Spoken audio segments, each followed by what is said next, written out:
Get Your Rock Out here with the legend that is Arthur Brown. How are you doing today? Oh, it's been really a beautiful evening.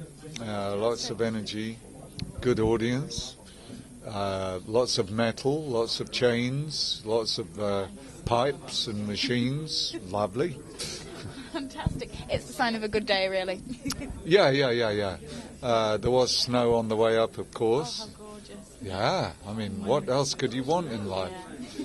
Oh, very good. It's nice to hear someone sounding so positive. And, of course, we're here at HRH Prog, and you played a fantastic set before. So, you know, just, again, congratulations on another killer performance. I mean, do you enjoy it as much as you always did? Yeah. In fact, you know, this band is quite extraordinary. Yes, And that is very true. And, you know, all the people in it are totally different, as usual. It's a good balance between men and women. And the way they play together frees a lot of energy. And so, I in a way, I enjoy it more than a lot of the things I've done in the last few years, which is quite a strange thing for it to happen, because you think, oh, well, as you get a bit older, you're going to lose out on, and it's going to be like an imitation of what you used to, but it isn't really, because the issues we're dealing with and the music we're dealing with, it's alive for us, you know. Yeah, that's wonderful. I mean, you know, watching you on stage, you know, you all just have so much energy and such obvious passion for what you do that I think there are so many bands that come out and they do it for the money and because they want to play shows to earn the money, and that's it. That when a band comes through that, you know, so obviously enjoy what they're doing, it really does shine through a lot. A lot of your band are, you know, they're quite a lot younger. I mean, how do they react to your kind of style of music? Well, they have explored it. The bass player, Jim, who's the MD of the band, he used to play, there was a thing called Starfish near Brighton. It was started by the guy who played bass with on Walk in the Wild Side, and he grew up with the bass player. It was like a rock school, and so they're very integrated. And the drummer that I'm talking about wasn't there tonight, but the bass player has played with this drummer also. So there's a way of understanding each other. Now, he has involved a lot of young people in the band. What I find is that the energy, for me, is drawn out by them, and they, through their parents, through this rock school, through association with me, have gone back and looked at all this old stuff and seen that, wait a minute, there's something valuable in here. Doesn't matter who it belongs to, what age they are, what generation. It's great music. And for them, you know, you can go back beyond the 60s, 50s, 40s, 30s, way back, and they're interested in it. They're interested in, you know, classical music, world music. And so there's a lot of a huge palette, and that is a mutual effect on each other that we have. And for me, because they are so youthful and they have this energy, it allows me to be youthful. And so it encourages me not to get any fixation on this idea or that. No, we're going to try all kinds of things. No, this was a waltz, now it's a dub reggae. What do you think? Oh, well, okay, yeah, I'll go along with that. Maybe I can sing like this, you know. So it's been a really fruitful thing, and we're just writing a new album, and it's been written initially between the bass player, the drummer, and myself, and it's been a very cooperative venture all the way down. And then the others come in and do the arrangements and stuff, so everybody's involved in it. And the dancer, we do specific, in the new act, there's specific pieces that are just for a dance, you know, and so she'll be coming on doing all that. And so it's opened having gathered all the old energy, and the Fire Act and all of that people know, it's now moving into a new territory. And we're doing a pledge campaign with it. So we're exploring different ways of doing business. When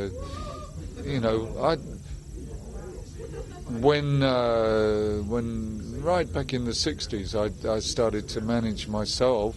I'm not a very good manager, but I thought, well, I can manage myself and not steal all my money. So that, of course, is very true. Yeah. So I didn't actually make any less by doing it, and I got to know a lot about the business, and so over my years there's been lots of experimentation. And, do you think that there's becoming more of a resurgence in the younger generation? Are you noticing that audiences and fans, you're starting to appeal to the younger generation again, or is it still a predominantly older audience? Well, it was strange. We did a concert down in a place called the Zoo at Lewes, down near Brighton, and the front 12 rows were under 20. And it was quite incredible, and we've had in a lot of our concerts a large number of young people. Some of them are the ones that take the trouble to say, like, well, we like this band, but we traced the history back and we found you there, so we thought we could see what all of that was about. So we get those. We get people who are interested in the genre and its history. We get those. We get those who, someone on the mobile phone calls them up and says, hey, go down and this is this crazy blah, blah, blah. And then we get the older people who've seen it before, and in my case, I disappeared for a while, and some of them haven't made a connection because I stopped doing electric music for quite a few years. Now that I'm doing the electric music again, they're all coming back.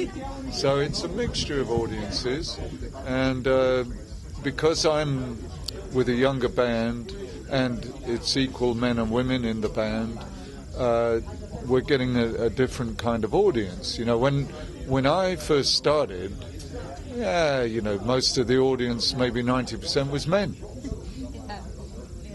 And I prefer it when there's a good balance, Definitely. And when you've been writing this new album, have you been consciously thinking we want to appeal to more new fans, young fans, or have you simply just been experimenting and going where it takes you? Actually, it was a combination of the two, because when Sam and Jim and I were talking, we looked at, older artists who'd had a resurgence, and for instance Johnny Cash, and you look at the production on that, and the production was basically based around the fact, well, you've done 5 Christian albums, nobody listens to them, you're good at suffering and solving your suffering. That's what people relate to in you. They want you to be able to go through the darkness and come out not being subdued by it. And so we looked at it and we said, okay, we need to look at where I came from, where I am now, involve all of that, look at the issues of today and the music of today and involve all of that, and base it around a dance, something that people can dance. I love dancing, And so all of that came into it.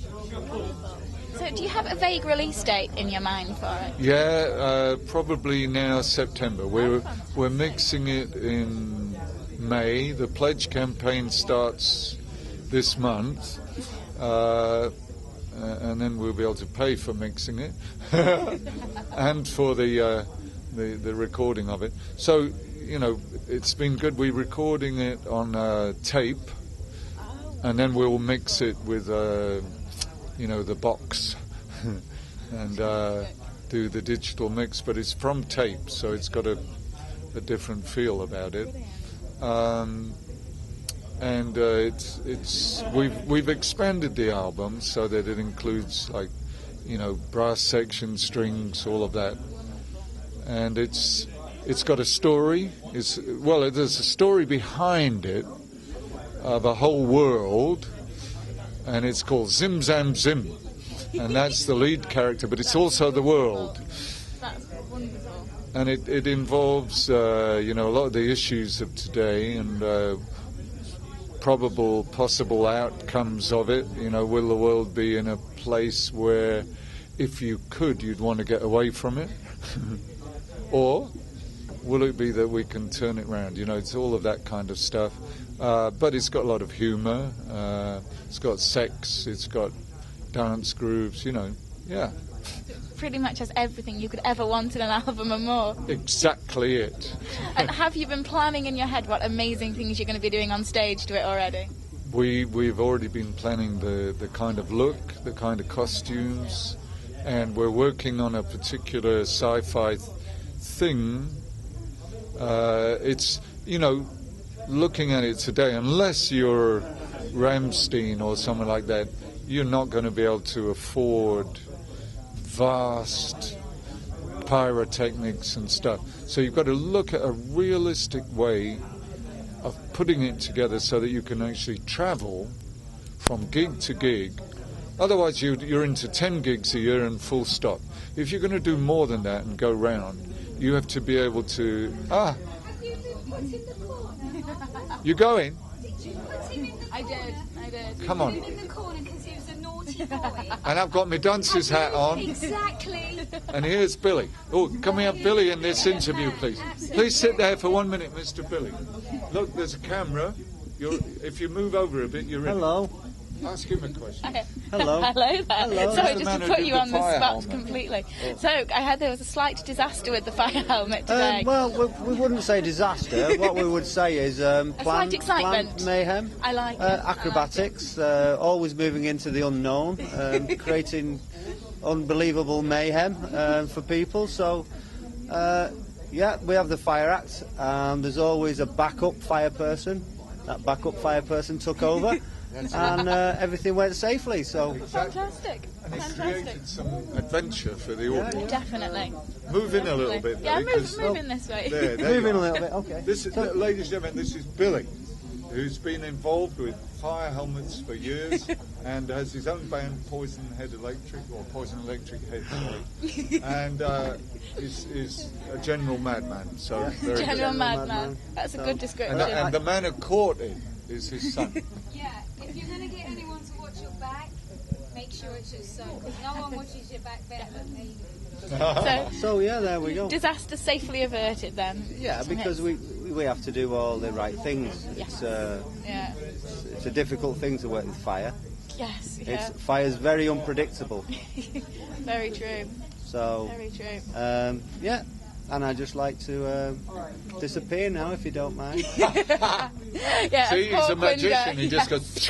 And I'm keeping you from Hawkwind now, and so No, I no, should don't worry. probably, We probably can- let you go. No. We can carry on for as long as you like. I'm not worried about that. Fantastic. I don't want to keep you from missing too much of their set. If but you need to hopefully- go to but, see them, no, I'll be. I'm all right. Thanks Thank to you, Billy. The fire stuff that you do on stage, Yeah. I mean, obviously it just looks like so much fun to be able to play with fire. I mean, do you ever get worried by it? Or do you just have complete and utter faith in the team that you've got around you? Well, we have complete faith, and it sometimes has difficulties. But we've found ways now to be able to deal with the difficulties. You know, you've got sprays, flambar spray that'll turn it out.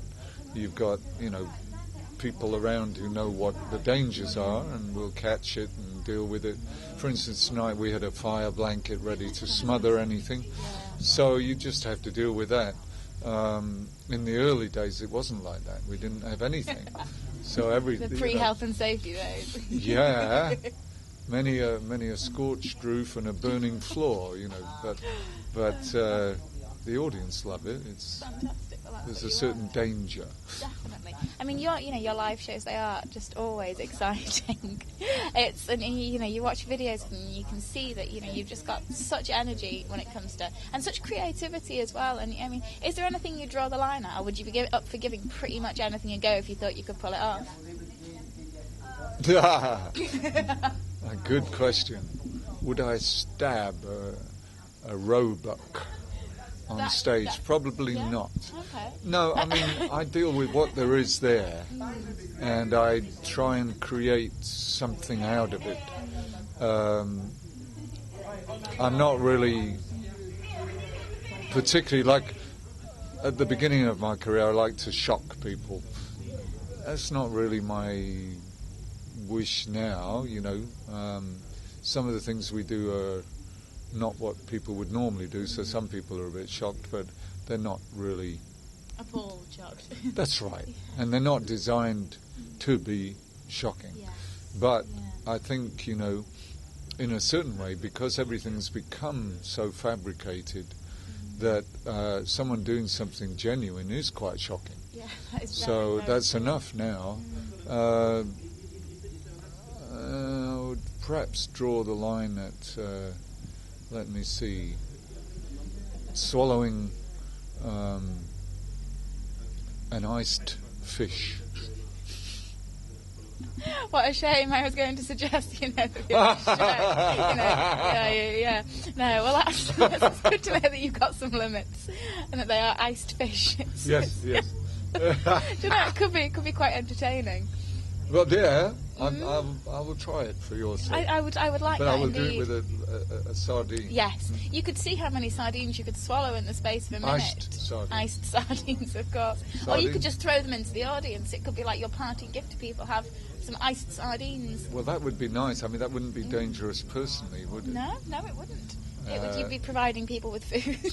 They might Just- decide to throw them back. There is always that. Now, when slight I'm problem. throwing it out, it's to different people, but if they all threw it at me, that's then you just get hit with lots of iced sardines, which Yes. may not be the. not very nice. No. No. Maybe stay away from fish. Well, thank you so much Thank for you, taking the time to have a Felicity. chat. It's just been an absolute pleasure. I hope that you managed to have a really good rest of the night as well, and that you managed to think see some so. bands, which is always a rarity at events like this. Well, I think we'll check out a bit of Hawkwind, Brilliant. and then probably we've got a long drive tomorrow. Well, actually, first thing in the morning, I've got 2 more interviews. Oh wow! I will have done the set and then 6 interviews. I mean, but with an interview with you, it's kind of effortless, Well, thank you very much, making me blush on camera. How yeah. dainty. Dainty, ladies and gentlemen. Look at that. Cool. Shocking. I'm going to comfort her now. Poor woman. She's blushing and shy. Look at that. I'm not going to be able to put a coherent thought together now. But thank you so much for having a chat. Well, it's my pleasure. Yeah, and we'll hopefully see you at something very soon. I hope so. Brilliant. Thank Yeah, you yeah, so yeah. much.